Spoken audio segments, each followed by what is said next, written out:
Hey everyone, welcome back to the channel. It's been another month and a half since the last devlog, but today I'm diving into a topic that a lot of Godot developers have already gone through, transferring your project from Godot 3 to Godot 4. Spoiler alert, it caused lots of bugs, but thankfully most of them have been fixed already. So in today's video I'm going to walk you through my experience with this and some of the challenges I faced and how I'm getting used to the new systems, especially the tile maps.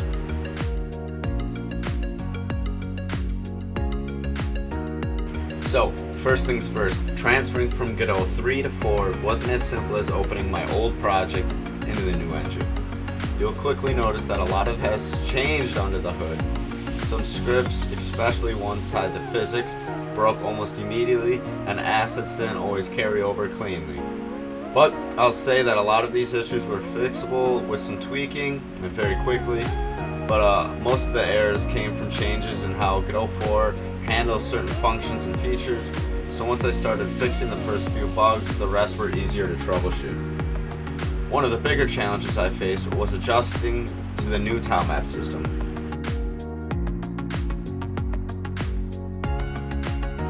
The tile map system in Godot 4 is significantly different from what we had in Godot 3. Honestly, it took me some time to get used to it. On the surface, it's more powerful, but if you're coming from 3, expect to spend some time relearning how things work. I had to redo a lot of my old tile maps to get them functioning properly in the new engine. What's great though, is that the new tile map system offers more flexibility. You can now use layers and the collision shapes are a lot easier to manage.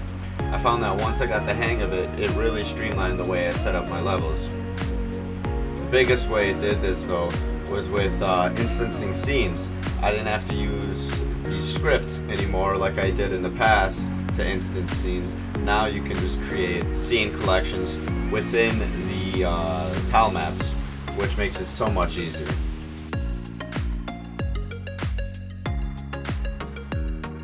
Another major improvement I made during this transfer was sectioning out biomes into separate scenes. Initially, I had everything crammed into one big world scene, and while that worked, it caused a lot of clutter and made things more difficult to manage. Plus, stability was a huge concern. By dividing my biomes into separate scenes, I not only cleaned up the workspace, but also improved overall performance. It's a really useful way to break things down and make your world more modular. Now, when I'm working on one biome, I don't have to worry about breaking anything in another. Everything is compartmentalized, making debugging and adjustments a lot easier.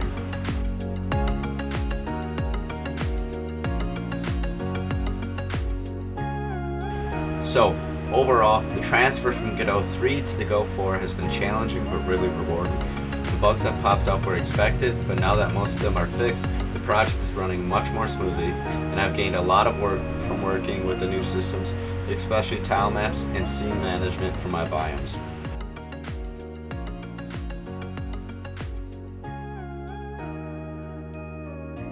Speaking of biomes, I'm almost done with all of them. The end is finally in sight and the game's release is closer than ever. I can't wait to share more updates with you soon as I approach the finish line. If you're thinking about making the jump to Godot 4, my advice is to take your time with it. Expect bugs, but don't be discouraged. Once you get things ironed out, you'll see that the new features are worth it.